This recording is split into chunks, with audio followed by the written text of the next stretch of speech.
जो इन सबसे परे होता है वह गुरु होता है, वह प्रेममय होता है, वह प्रेम से सराबोर होता है, वह अपने आप में अद्वितीय होता है, वह युग पुरुष होता है। और कबीर कहते हैं कि जब हमारी आंख ही गंदली है, हमारी आंख ही मैली है, तो फिर हम गुरु को इन गंदी और मैली आंखों से कैसे पहचान पाएंगे। जब हमारी आंख ही अपने आप में बिना रोशनी की है, तो हम गुरु को कैसे पहचान पाएंगे।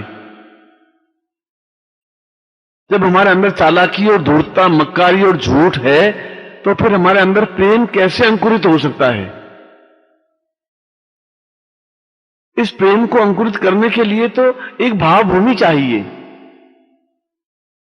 एक मस्ती चाहिए, एक अल्हड़पन चाहिए, एक पकड़ानापन चाहिए, एक फक्कड़ होकर के जीने की कला होनी चाहिए। ऐसा होता है तो प्रेम अंकुरित होता ही है, ऐसा होता है तो गुरु उसको मिलता ही है, ऐसा होता है तो वह गुरु को पहचान लेता है। और जो व्यक्ति अपने जीवन काल में गुरु को पहचान कर गुरु के पास पहुंच जाता है, उसकी तुलना तो देवता भी नहीं कर सकते, उसकी तुलना तो हजार हजार ऋषि भी नहीं कर सकते। ऐसे व्यक्ति तो अपने पूर्वजों को धन्य कर बैठते हैं, उसके पूर्वज उसके ऊपर आशीर्वाद की वर्षा करते हैं। देवता ऐसे व्यक्ति की अपने आप में प्रशंसा करते हैं, एहसास करते हैं कि यह अंधा नहीं है, इसकी आंखों में मैलापन नहीं है, यह उल्लू नहीं है जो सूर्य को देख ही नहीं सकता, क्योंकि इसके अंदर प्रेम का बीज पैदा हुआ है। ये चाहे पुरुष है या चाहे स्त्री है, यह भेद नहीं है। प्रेम करने के लिए स्त्री या पुरुष होना आवश्यक नहीं है, प्रेम तो प्रेम है। और कबीर कहते हैं कि प्रेम केवल संसार में गुरु से ही किया जा सकता है, अन्य किसी पदार्थ से किया ही नहीं जा सकता, हाड़ मांस के व्यक्ति से नहीं किया जा सकता, सौंदर्य की पुतली से नहीं किया जा सकता, लालिमा युक्त होठ और मुस्कुराहट से नहीं किया जा सकता, उससे तो केवल वासना की जा सकती है। प्रेम तो अपने आप में पवित्र गंगा की तरह है, निर्मल झरने की तरह है, सुगंधित गुलाब की तरह है। इसलिए इस प्रकार के पुरुषों से और इस प्रकार की स्त्रियों से प्रेम वह करता है जो अपने आप में अंधा होता है, वासना से भरा हुआ होता है, जो गंदा होता है, जिनकी आंखों में मैलापन होता है। और ऐसा करके तुम हीरे जवाहरात फेंक देते हो और कंकर पत्थर अपने जेब में भर लेते हो, चुन लेते हो, अपने जीवन को बर्बाद कर लेते हो, अपने जीवन को समाप्त कर लेते हो। तुम्हारी मुट्ठी में एक बालू रेत के अलावा कुछ नहीं रहता, और जब बहुत देर के बाद आंख खुलती है तो पछताने के अलावा तुम्हारे पास कुछ नहीं होता, क्योंकि उस समय तक तो गुरु तुम्हारे पास से आगे निकल चुका होता है। और यदि जीवन में गुरु हुआ ही नहीं तो फिर तुम्हारा जीवन बेकार है, व्यर्थ है, धिक्कार नहीं योग्य है, पशुओं से भी ज्यादा बदतर है।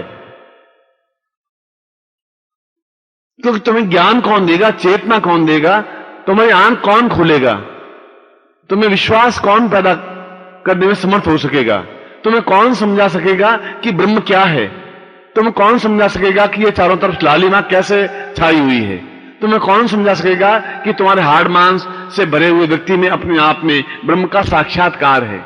तुम्हारे अंदर प्रेम का बीज कौन बो सकेगा, तुम्हें प्रेम में कौन कर सकेगा, तुम्हें अपने प्राणों से कौन समा सकेगा, कौन भुजाओं में भर सकेगा। केवल एक ही व्यक्ति भर सकता है, जिसको हमने गुरु कहा है, जिसको हमने प्राण कहा है, जिसको हमने चेतना कहा है, जिसको हमने धड़कन कहा है, यदि ऐसा तुम्हारे पास नहीं है तो तुम्हारे पास कुछ नहीं है, सब कुछ होते हुए भी तुम भिखारी हो, दरिद्री हो, गरीब हो, अनाथ हो। और सब कुछ तुम्हारे पास है मगर तुम्हारे पास हीरे जवाहरात नहीं है, तुम्हारे पास कोहिनूर हीरा नहीं है, तुम्हारे पास आनंद की वर्षा करने की क्षमता नहीं है, तुम प्रेम की वर्षा से भीगने लायक नहीं हो, तुम प्रेम की परिभाषा नहीं समझ सकते, तुम जीवन का मूल्य भी नहीं समझ सकते। और ये तुम्हारी जवानी, ये तुम्हारा अल्लड़पन, ये तुम्हारी उम्र अपने आप में बेकार चली जाती है। ये तुम स्त्री हो, तुम में ये घमंड है, ये गर्व है कि तुम सुंदर हो, ये तुम्हें एहसास है कि तुम बहुत अपने आप में यौवनवती हो, ये तुम्हें गुमान है कि सैकड़ों लोग तुम्हें देख करके आहें भरते हैं,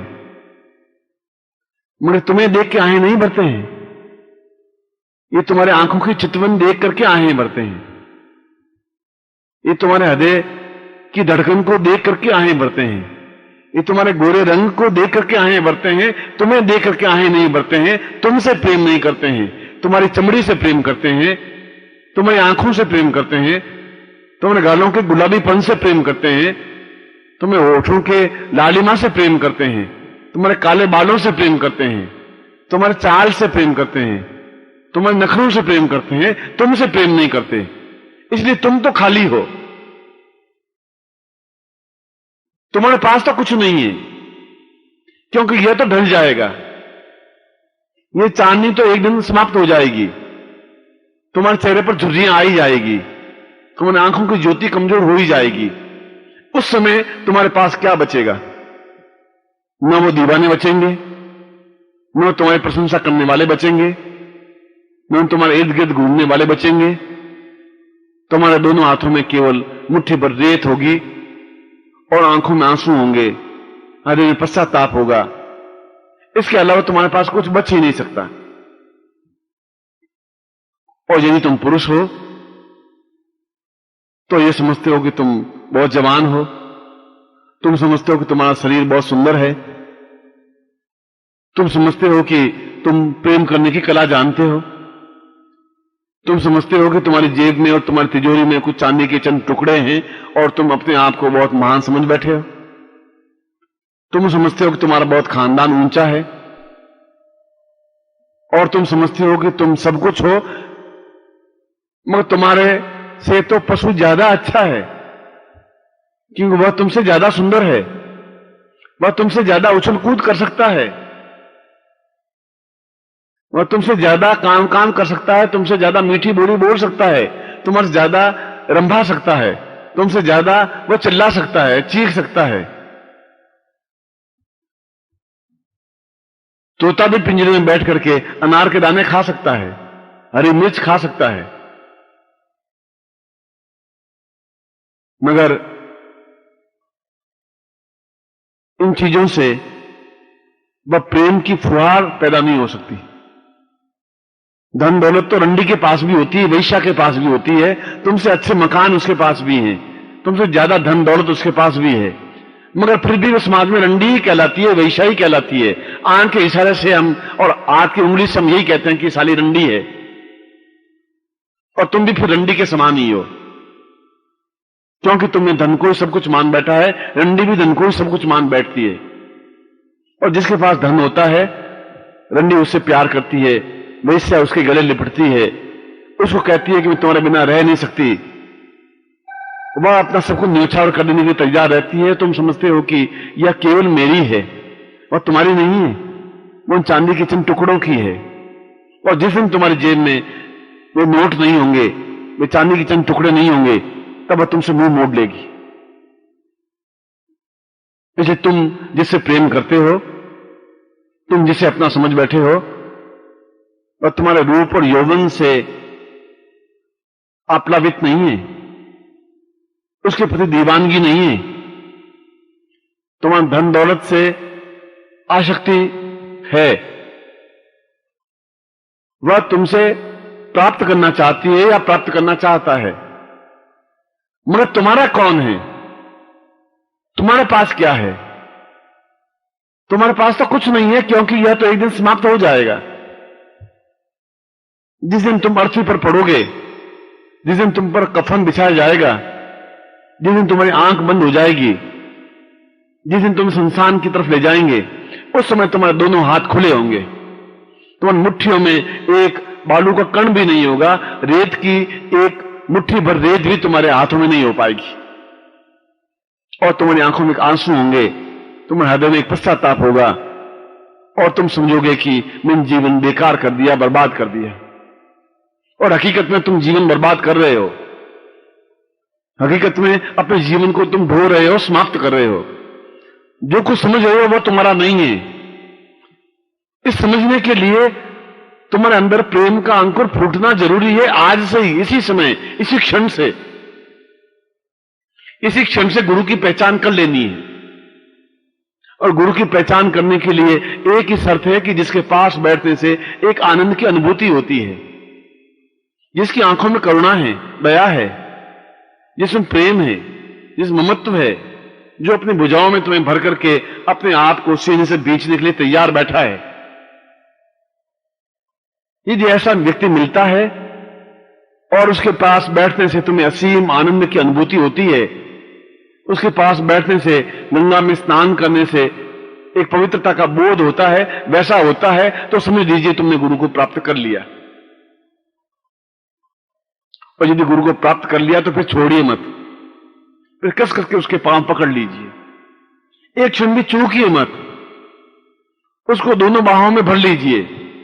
अपने आप को पूरी तरह से उसके सीने में समा दीजिए, बींच दीजिए, अपने आप को समर्पित कर दीजिए, उसमें अपने आप को फना कर दीजिए। अपना सब कुछ छोड़ करके, अपना सिर भी उतार करके जमीन पर रख दीजिए और यह समझ लीजिए कि तुम कुछ नहीं हो। यह समझ लीजिए कि मुझे तो हीरा मिल गया, मुझे जो कुछ प्राप्त करना है वह मिल गया है। अब मेरे पास बुढ़ापा नहीं आ सकता, अब मेरे चेहरे पर झुर्रियां नहीं पड़ सकती, अब मेरे जीवन में न्यूनता नहीं आ सकती, अब मेरे पास बुढ़ापा नहीं आ सकता, अब मेरा रूप और यौवन खंडित नहीं हो सकता, अब मेरे चारों तरफ मंडराने वाले खत्म नहीं हो सकते, क्योंकि अब तुम्हारे पास एक प्रेम है, एक यौवन है, एक सुगंध है, एक पूर्णता है, एक श्रेष्ठता है, एक दिव्यता है, क्योंकि तुम्हारे पास गुरु है, तुम्हारे पास प्रेम है। इसलिए प्रेम को ही गुरु कहा गया है, इसलिए गुरु को ही प्रेम कहा गया है। और दोनों मिलकर के ही जीवन को पूर्णता दे सकते हैं, दोनों मिलकर के ही जीवन को श्रेष्ठता प्रदान कर सकते हैं। और तुम्हें श्रेष्ठता प्राप्त हो, तुम्हें प्रेम मिले, तुम्हें गुरु मिले, और तुम अपने आप को पूर्ण रूप से समर्पित कर सको, गुरु से एकाकार हो सको, प्रेम में बन सको, ऐसा ही मैं तुम्हें आशीर्वाद देता हूं। और तुम सही अर्थों में मनुष्य बन सको, ऐसा ही तुम्हें मैं हृदय से प्यार करता हूं, आशीर्वाद देता हूं, कल्याण कामना करता हूं।